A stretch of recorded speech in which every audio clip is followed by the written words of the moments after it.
चर्चा करने के लिए इस्लाम की महान हस्तियों में से एक पर। कहते हैं कोई शख्स परफेक्ट नहीं हो सकता, लेकिन आज हम जिस शख्स की बात कर रहे हैं वो परफेक्टनेस की मिसाल है। जी हाँ, हम बात कर रहे हैं मोहम्मद सल्लल्लाहु अलैहि वसल्लम की पहली बीवी हज़रत खदीजा रज़ियल्लाहु अन्हा के बारे में। जो वर्ड है, ये जो वर्ड है रज़ियल्लाहु अन्हा या रज़ियल्लाहु अन्हुम, ये एक खिताब है जो उन लोगों को मिला हुआ है जिन्होंने आप सल्लल्लाहु अलैहि वसल्लम के समय पर इस्लाम को अपनाया। खदीजा उन लोगों में इस्लाम अपनाने वाली सबसे पहली शख्स थी। चलिए चर्चा करते हैं विस्तार से इनके बारे में। हज़रत खदीजा का जन्म 555 ईस्वी में मक्का शहर के एक रईस कारोबारी परिवार में हुआ था। इनके वालिद पिता का नाम खालिद था। अरब देश के अंदर ये रिवाज है कि किसी का भी नाम उनके फादर के नाम के साथ जोड़ के लिया जाता है, इसलिए इन्हें कहा जाता है खालिद, इसलिए इन्हें कहा जाता है खदीजा बिनते खालिद।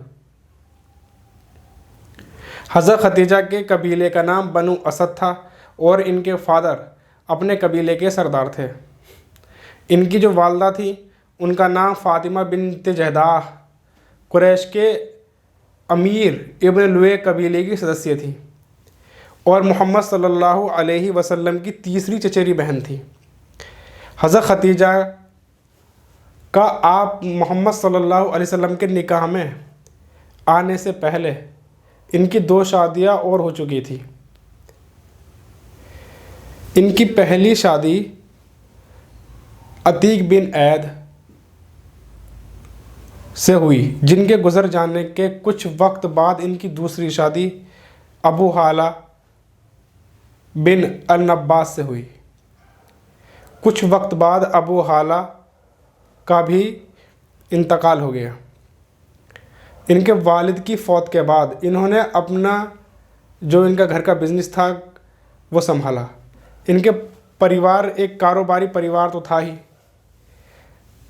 इनका जो परिवार का कारोबार था ज़्यादातर वो मुल्क शाम से था, जो आज सीरिया में है, जो आज सीरिया है। ये एक बेहतरीन एंटरप्रेन्योर थी। इनका जो बिज़नेस करने का स्टाइल था या मॉड्यूल था वो सबसे अलग था।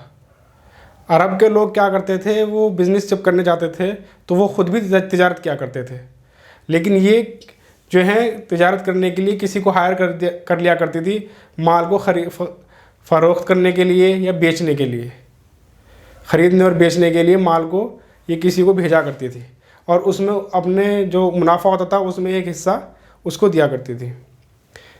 ये इस तरीके से काम किया करती थी। जल्द ही इन्होंने अपनी जो इनकी वो थी, जल्द ही इन्होंने अपनी ईमानदारी, सच्चाई और लगन की वजह से कुरैश वालों के बीच ताहिरा का लक़ब पा लिया था। ताहिरा के मायने होते हैं प्योर के, एक साफ़ सुथरा बिज़नेस करने वाला या साफ़ सुथरे करैक्टर जो आदमी होता है, जिसका जो करैक्टर होता है साफ़ सुथरा करैक्टर वाला इंसान। आप सल्लल्लाहु अलैहि वसल्लम के जब ये निकाह में आई उस वक्त हज़रत खदीजा की उम्र 40 साल थी और आप हज़ूर पाक सल्लल्लाहु अलैहि वसल्लम की उम्र केवल 25 साल थी। हज़रत खदीजा और हज़ूर पाक सल्लल्लाहु अलैहि वसल्लम की 6 औलादें हुईं, जिनके नाम कासिम इब्न मोहम्मद, अब्दुल्ला इब्न मोहम्मद, ज़ैनब बिनते मोहम्मद, रुकैया बिनते मोहम्मद, उम्मे कलसूम बिनते मोहम्मद और फ़ातिमा बिनते मोहम्मद है। इनमें 2 लड़के हैं और 4 लड़कियां हैं। इनके जो 2 लड़के थे वो बचपन में ही फौत हो गए थे। लंबी बीमारी के बाद इनकी वफ़ात 10 रमज़ान को 619 ईस्वी में हुई। इनकी जो कब्र की बारे में है, इनके कब्र के बारे में कोई पुख्ता दलील नहीं है कि इनकी कब्र एक, जैसे कहते हैं कि किसी शख्स की कब्र वहाँ पे है, वहाँ चले जाओ, तो ऐसी कोई पुख्ता निशानी या दलील नहीं है कि इनकी कब्र वहाँ के हज़रत खदीजा की कब्र वहाँ पे है। हज़रत खदीजा की कब्र की जगह के बारे में कोई पुख्ता दलील या निशानी नहीं है। हज़रत खदीजा एक सफल बिजनेस वूमेन की वजह से ये काफ़ी मालदार थी। इन्होंने अपनी दौलत आप सल्लल्लाहु अलैहि वसल्लम को बिना किसी हिचकिचाहट के इस्तेमाल करने के लिए दे रखी थी। इन्होंने बदले में कभी कोई डिमांड नहीं रखी और ना ही कभी आप सल्लल्लाहु अलैहि वसल्लम के किसी फैसले पर दखलंदाजी करी। हिस्ट्री में ऐसा कोई भी वाक़या हमें नज़र नहीं मिलता, हिस्ट्री में कोई भी हमें ऐसा वाक़या नहीं मिलता जिसमें हज़रत खदीजा ने कभी अपनी दौलत को लेकर आप सल्लल्लाहु अलैहि वसल्लम से एरोगेंटली बात की हो या शर्मिंदगी महसूस कराई हो या फिर ये याद दिलाया हो कि आप सल्लल्लाहु अलैहि वसल्लम के फेवर में उन्होंने बहुत दौलत खर्च की है। इसलिए एक स्कॉलर हैं, उनका नाम है, बहुत बड़े स्कॉलर हैं वो इस्लाम में, उनका नाम है मोहम्मद बिनते इल्मोवी। उन्होंने कहा है कि इस्लाम जो इस्टेब्लिश हो पाया है ना दुनिया के अंदर, वो हज़रत अली की बहादुरी की वजह से और हज़रत खदीजा के माल की वजह से हो पाया है। ख़ुद आप सल्लल्लाहु अलैहि वसल्लम ने हज़रत खदीजा के बारे में कहा है, खदीजा के माल से मुझे जितना फ़ायदा पहुंचा है इतना किसी के माल से नहीं पहुंचा।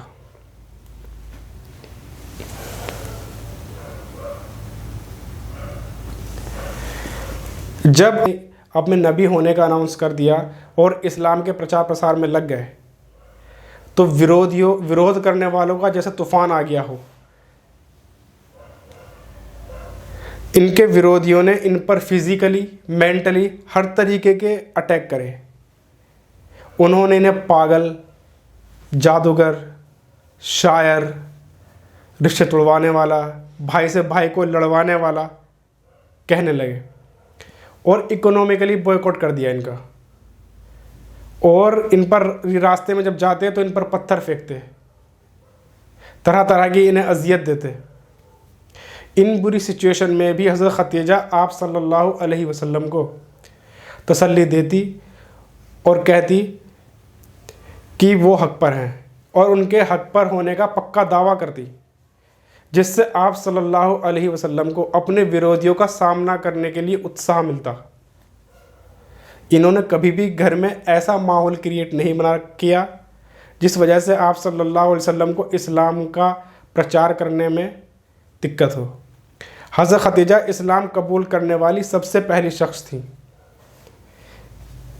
एक बार जिब्राइल सलाम हज़ूर पाक सल्लल्लाहु अलैहि वसल्लम के पास आए और कहा, खदीजा सामने आ रही है, उसे अल्लाह का सलाम सुनाओ और उसे खुशखबरी दे दो कि अल्लाह ने उसके लिए जन्नत में एक ऐसा घर बनाया है जिसमें ना तो कोई दुख है और ना ही कोई गम।